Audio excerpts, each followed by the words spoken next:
नमस्कार, बड़ी खबर के साथ मैं हूं दीपक कुमार। झारखंड में जो विपक्ष आदिवासियों के हितैषी बनकर सरकार पर आदिवासी विरोधी नीतियां लागू करने का आरोप लगाती आई है, उसी विपक्ष पर अब बीजेपी ने आदिवासियों को ठगने का आरोप लगाया है। बीजेपी ने हेमंत सोरेन और उनके परिवार सहित जेवीएम सुप्रीमो के परिवार पर सीएनटी का उल्लंघन कर आदिवासियों की जमीन खरीदने का आरोप लगाया। साथ ही जमीनों से जुड़े दस्तावेजों को भी सार्वजनिक किया है। हालांकि विपक्ष अपने ऊपर लगे आरोपों को सिरे से खारिज कर रहा है। साथ ही सरकार के विधायकों पर भी आदिवासियों की जमीन खरीदने का आरोप लगा रहा है। हालांकि ये जांच का विषय है, लेकिन ये बात तय है कि झारखंड में आदिवासियों को ठगने की राजनीति जरूर चल रही है। बड़ी खबर में इसी पर बात करेंगे।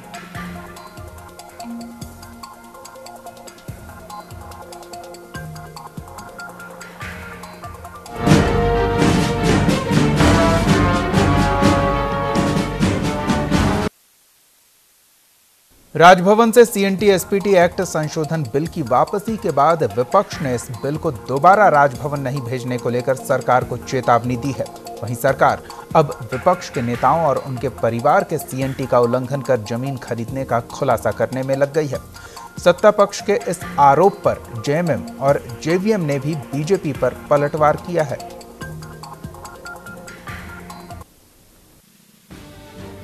झारखंड में बीते 8 महीने से सीएनटी एसपीटी सियासत की रणभूमि बनी हुई है और अब बीजेपी के प्रदेश उपाध्यक्ष ने इस रणभूमि में खुले तौर पर विपक्ष को ललकारा है।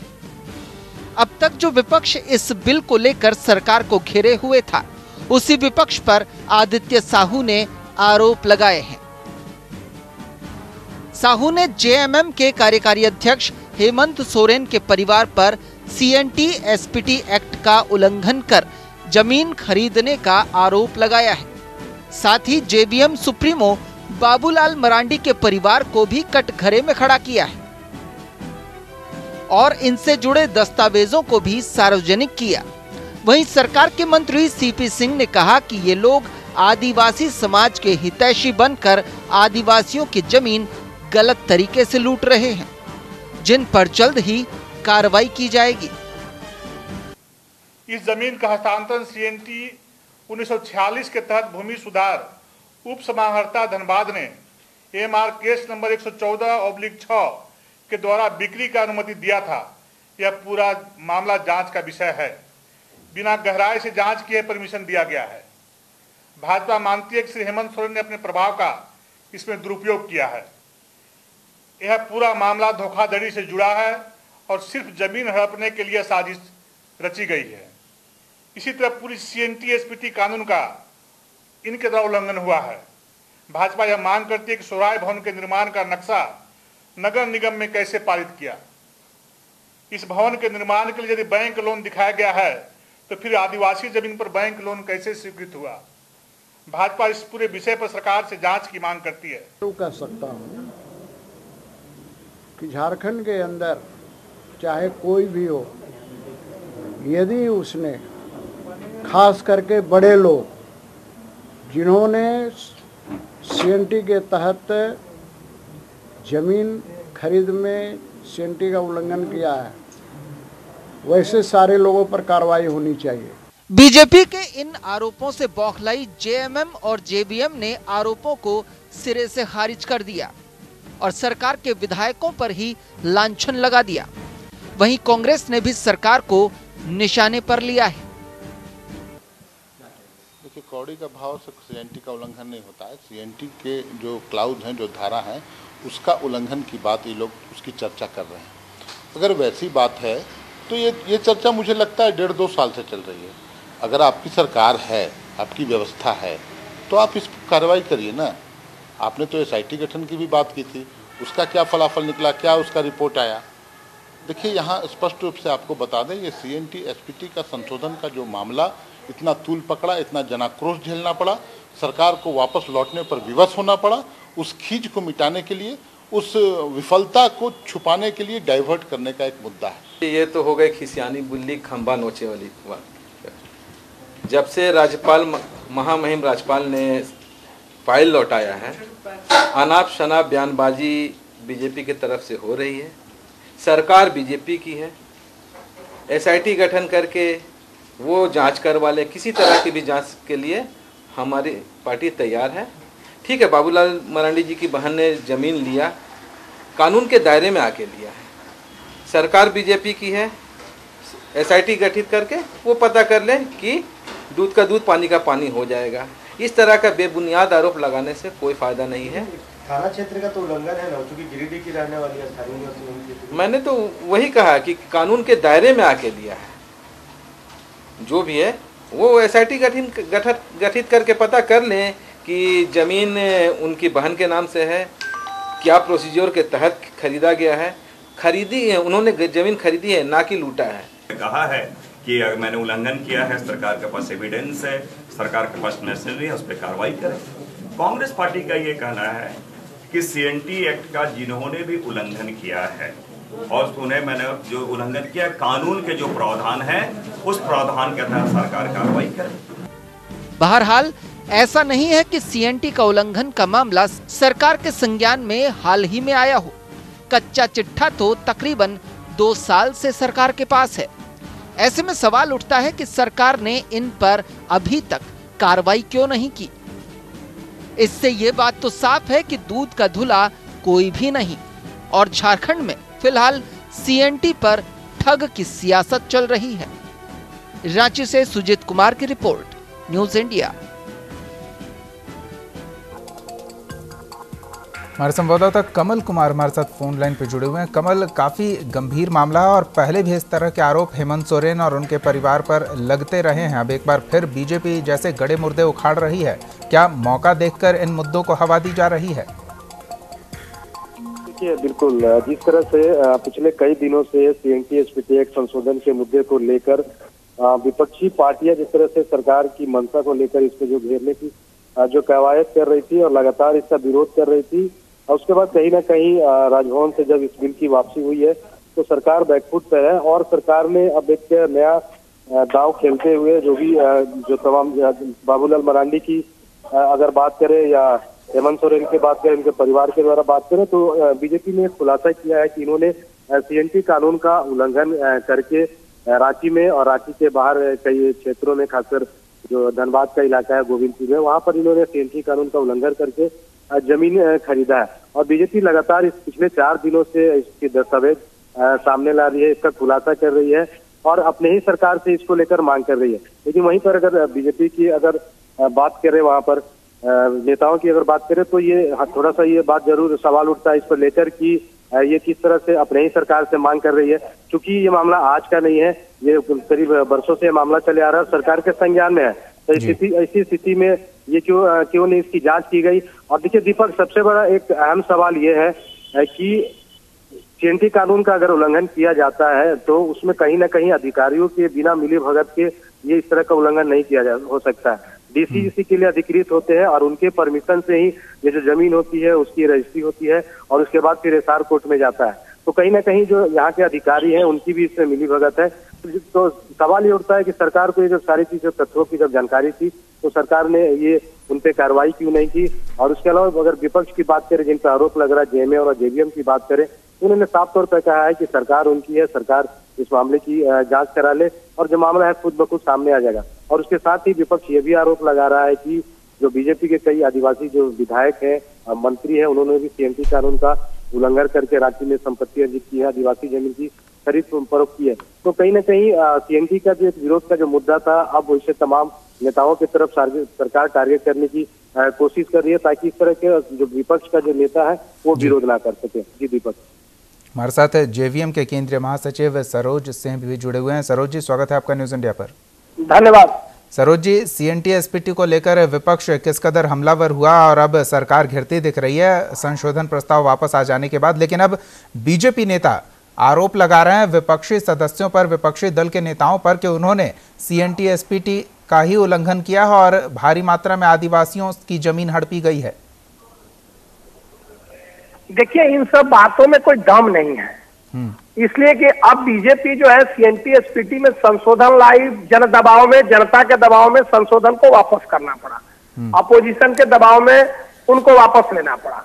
अब जो बीजेपी खिसियानी बिल्ली खंबा नोचे के तरह जो है सो विपक्ष के नेताओं पर जो आरोप लगा रही है कि इन्होंने उल्लंघन करके जमीन खरीदा है, इन्होंने आदिवासी का जमीन उल्लंघन करके खरीदा है, इसमें मैं समझता हूं इसमें कोई दम नहीं है, क्योंकि बीजेपी की सरकार है, यहाँ पे केंद्र में बीजेपी की सरकार है और बीजेपी ने एसआईटी गठन किया था जमीन के जांच के लिए कि कौन कौन लोग जो है जमीन को कहाँ कब्जा किए हुए हैं, कहाँ कौन किए हुए हैं, उसके लिए बजाबते सरकार ने एसआईटी गठन किया था। तो एसआईटी तय फिस हो गया, एसआईटी का क्या रिपोर्ट है और एसआईटी के रिपोर्ट पर सरकार क्या कार्रवाई करी, सरकार को करना चाहिए। सरकार बीजेपी की है, दिल्ली में सरकार बीजेपी की है, अगर कानून का उल्लंघन करके अगर जमीन खरीदा है तो सरकार कार्रवाई क्यों नहीं करती है? जी, ये महत्वपूर्ण सवाल है, कार्रवाई क्यों नहीं होती है। आते हैं आपके पास सरोज जी, बीजेपी प्रवक्ता दीनदयाल वर्णवाल जी भी हमारे साथ जुड़े हुए हैं। दीनदयाल जी, सरोज जी सवाल उठा रहे हैं कि आपकी सरकार है, जानकारी आपके पास है, एसआईटी का भी गठन किया गया तो उसकी भी रिपोर्ट संभवतः सरकार के पास होगी, फिर कार्रवाई में किस बात का इंतजार? मैंने उन्होंने जो भी कहा है जी, चलिए अच्छा ही कहा है, उन्होंने मांग किया है कार्रवाई का, तो हम भी मांग करते हैं भाई कि अब सरकार उन पर कार्रवाई करे। अगर कार्रवाई की ही मांग है, देखिए सार्वजनिक जीवन में दीपक जी, जब व्यक्ति मुख्यमंत्री जैसे पद पे चले जाते हैं तो वह सार्वजनिक हो जाता है, वह कोई पर्सनल व्यक्ति नहीं रहता। तो उनको आगे आके ये जवाब देना चाहिए कि ये जो आरोप भाजपा ने लगाया है वह गलत है या सही है। दो ही चीज होगा ना जी। कोर्ट में भी आरोप जब लगाई जाती है तो जज क्या पूछता है, यस या नो, कार्रवाई करे, ये करे, ये सब तो बात हो गया घुमाने का। मेरे भारतीय जनता पार्टी का सीधा सवाल है, लेकिन उन्होंने यहाँ दीनदयाल जी आप कह रहे हैं विपक्ष घुमाने की कार्रवाई कर रहा है, लेकिन सरोज जी तो ये कह रहे हैं कि अब जिस तरह से सीएनटी एसपीटी मुद्दे पर फंसती दिख रही है सरकार, तो जनता का ध्यान हटाने के लिए इस तरह के मुद्दे एसपीटी पर विपक्ष फंसा हुआ नजर आ रहा है। सीएनटी एसपीटी पर कहीं पे भी सरकार या रघुवर जी का कोई भी ऐसा कदम नहीं था, वह सिर्फ और सिर्फ आदिवासी मूलवासियों के हित के लिए था। यह सरकार जन कल्याणकारी सरकार है। ये कहीं से भी ऐसा एक भी शब्द दिखा दें कि यहाँ यह संशोधन से ये आदिवासियों को दिक्कत होगी। अब जब आप दिखा रहे हैं तो फिर सरकार उस पर कार्रवाई क्यों नहीं कर रही है? क्या अपने पार्टी नेताओं पर भरोसा नहीं है सरकार को? नहीं, यही मैंने कहा आपको कि जब भारतीय जनता पार्टी ने यह आरोप लगाया, संगठन ने आरोप लगाया है, भारतीय जनता पार्टी ने आरोप लगाया है, तो आगे आके वो जवाब दे ना कि भाई यह आरोप निराधार है या फिर ये मान ले कि आरोप सही है। दो ही चीज होगा ना दीपक जी। वो तो कह रहे हैं कि निराधार आरोप है जी, वो तो कह रहे हैं। सरोज जी, क्या आरोपों में दम है? रहे हैं तो मेरा वही कहना है कि जब आप आरोप लगा रहे हैं तो आपको कार्रवाई करना चाहिए। आप कार्रवाई नहीं कर रहे हैं, इसका मतलब कि झूठा आरोप लगा रहे हैं। ये जो बोल रहे हैं दीनदयाल जी कि ये लोग कहें कि सच है कि झूठ है, तो भैया सच है तो आप कार्रवाई करिए, और कार्रवाई नहीं कर रहे हैं इसका मतलब कि आप झूठा आरोप लगा रहे हैं। यही मेरा कहना है। चलिए उनकी मेरा कहना, आज मैं बता रहा हूँ रांची के अंदर में कचहरी चौक रोड पे जो टावर है स्टेडियम, जयपाल सिंह स्टेडियम के सामने जो टावर है, उस टावर किसके जमीन पर बसा हुआ है? और बजाते कोर्ट ने आदेश किया हुआ है इस जमीन को खाली करने के लिए, मॉल को सरकार क्यों नहीं करा रही है? सरकार बैठ करके और जो है नेताओं पर टारगेट कर रही है, विपक्ष के नेताओं को टारगेट करके, और सरकार जो है झूठा आरोप लगा करके। और अब बाबूलाल मरांडी जी की बहन के नाम से जमीन है, अब बाबूलाल जी उनका बहन जमीन नहीं खरीद सकती है। बिल्कुल, जमीन खरीदने पर किसी को रोक नहीं है, लेकिन सीएनटी एसपीटी एक्टों का उल्लंघन करके जमीन खरीदा गया है, ये आरोप है बीजेपी का। हमारे साथ जेएमएम प्रवक्ता मनोज पांडे जी भी जुड़े हुए हैं, साथ ही हाईकोर्ट के अधिवक्ता राजीव रंजन जी भी जुड़े हुए हैं। आप दोनों का बहुत स्वागत है। हम इस पर तकनीकी पहलू भी समझने की कोशिश करेंगे, पर मनोज जी की एक प्रतिक्रिया जरूर ले लेते हैं। मनोज जी, गंभीर आरोप लग रहा है पार्टी नेतृत्व पर। देखिए, गंभीर आरोप लग रहा है। वो आरोप किस स्तर के नेता लगा रहे हैं उस पर गौर किया जाए। हेमंत सोरेन जी कोई किस मनोज जी, नेता है? अब मुख्यमंत्री रघुवर दास आएंगे आरोप लगाने हेमंत सोरेन पर, इस बात का इंतजार है। शिबू सोरेन पर आरोप लगाने के लिए प्रधानमंत्री को आना पड़ेगा, इस बात का इंतजार है। कागजें कुछ कहती है ना? ऐसा है ना कि इन बातों को कितनी गंभीरता से लिया जाए। अगर मैं आज आपके चैनल में नरेंद्र मोदी की संपत्ति की जांच कराने की बात करूं तो हास्यास्पद बात है ना ये। नहीं, अगर आप दस्तावेज पेश करें तो हास्यास्पद नहीं रहेगा, वो आरोप दमदार हो जाएगा। मैं आपको बता दूं, जो भी दस्तावेज ये दिखला रहे हैं या दिखलाएंगे वो सभी इनकम टैक्स में या चुनाव के समय डिक्लेरेशन में सभी चीज की घोषणा की गई है।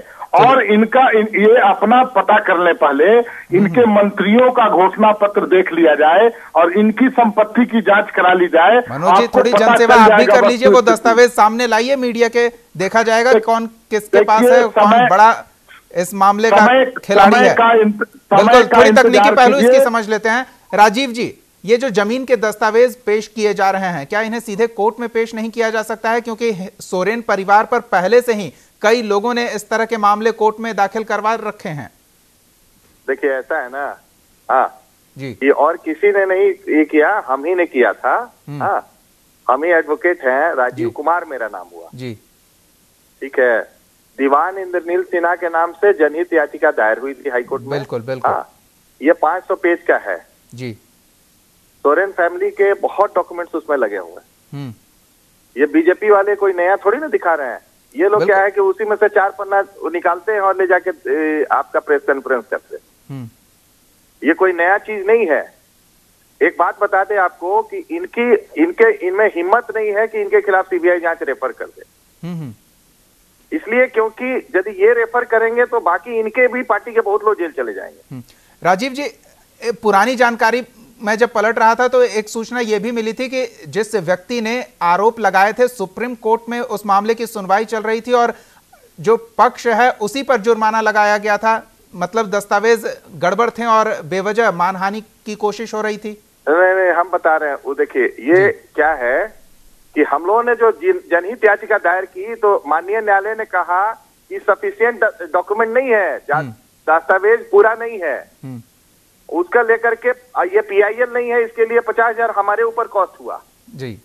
हम लोग सुप्रीम कोर्ट गए, सुप्रीम कोर्ट ने कॉस्ट हटा दिया और बोला कि और डॉक्यूमेंट लेकर के चले जाओ लोअर कोर्ट में, हाई कोर्ट में जी।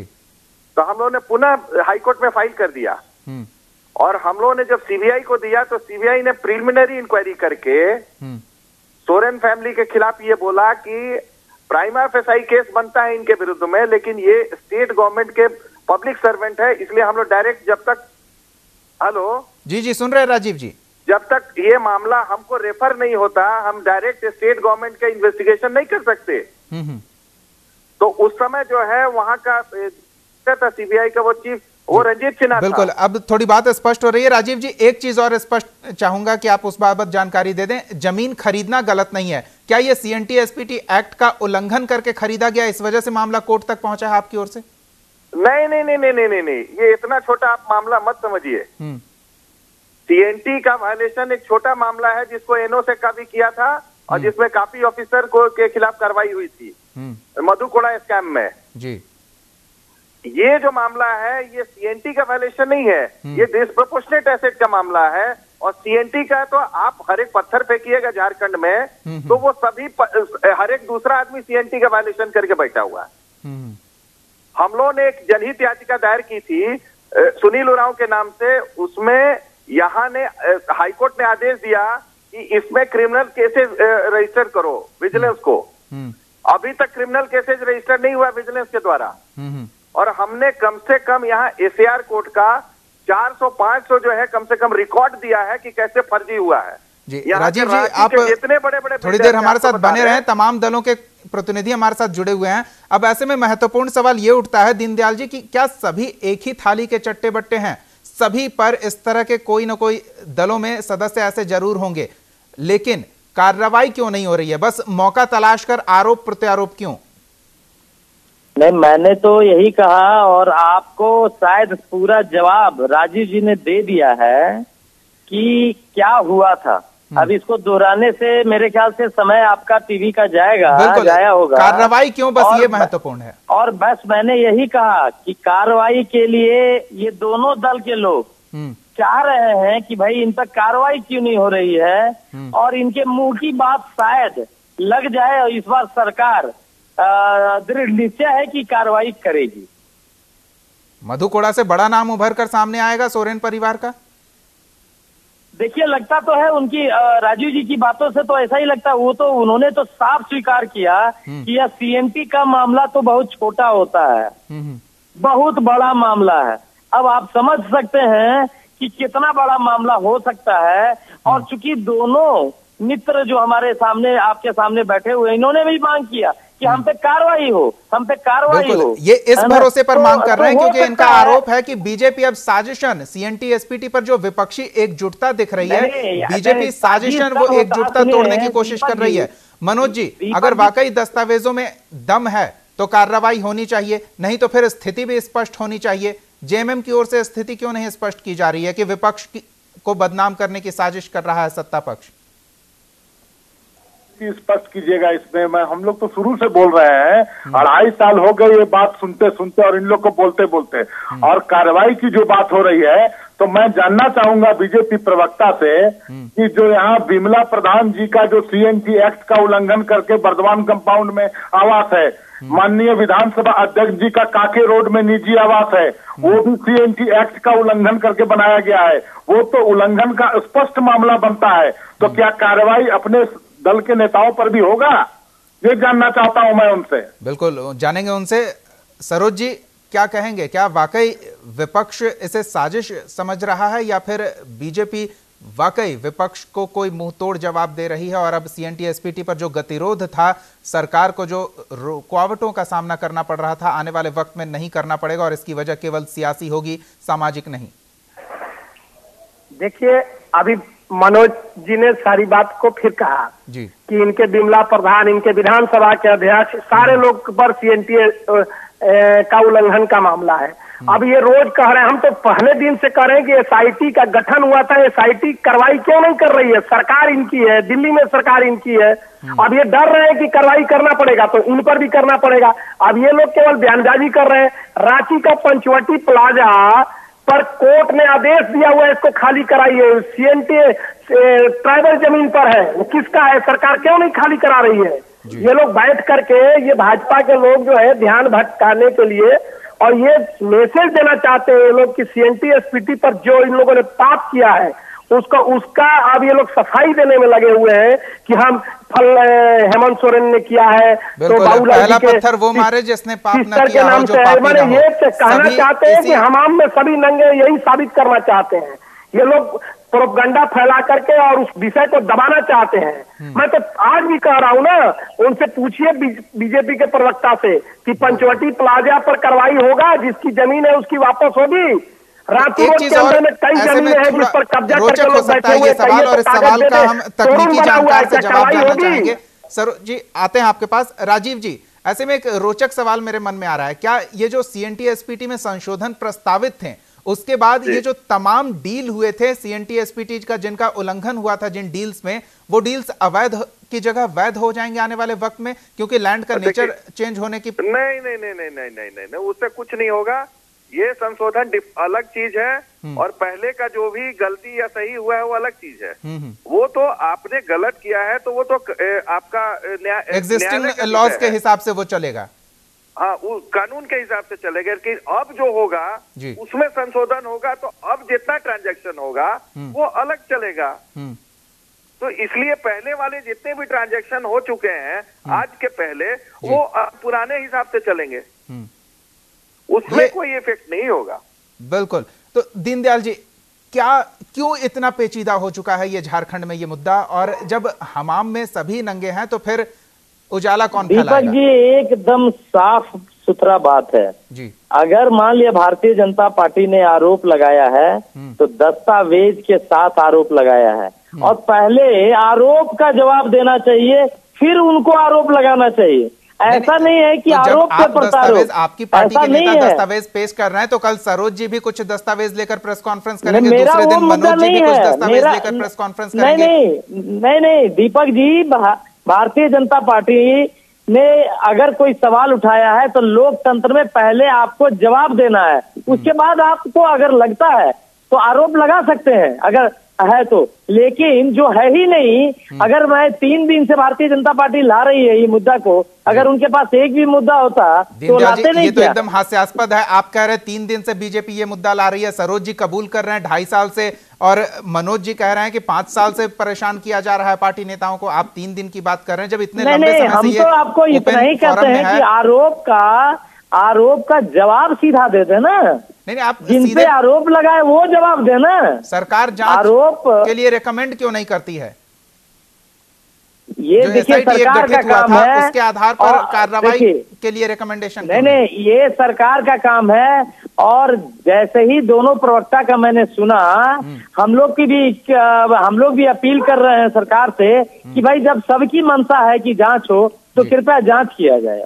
महत्वपूर्ण यही है कि सब लोग केवल अपील कर रहे हैं, कोर्ट में भी अपील किया गया है और कोर्ट अपने तकनीकी पहलुओं से घिरा हुआ है, तो उसने भी सरकार से अपील कर दी है कि भाई आप रिकमेंड कीजिए इस मामले में जो ये पेचीदगियां बढ़ती जा रही है, जिसका सिर्फ सियासतदान लाभ उठा रहे हैं और जिनके लिए ये बात हो रही है उन पर ही जुल्म ढाए जा रहे हैं, उनकी जो एकमात्र पूंजी है जमीन वो उनसे छीन ली जा रही है। बहरहाल देखने वाली बात होगी कि ये मुद्दा आगे किस दिशा में मुड़ता है। फिलहाल वक्त हमारे पास नहीं है। बहुत बहुत धन्यवाद चारों मेहमानों का, राजीव रंजन जी, मनोज पांडे जी, सरोज सिंह जी और दीनदयाल वर्णवाल जी, न्यूज इंडिया के साथ जुड़ने के लिए, इस चर्चा में शामिल होने के लिए। कमल और सुजीत, आप दोनों का भी बहुत बहुत धन्यवाद। फिलहाल बड़ी खबर में इतना ही। आप देखते रहिए न्यूज इंडिया।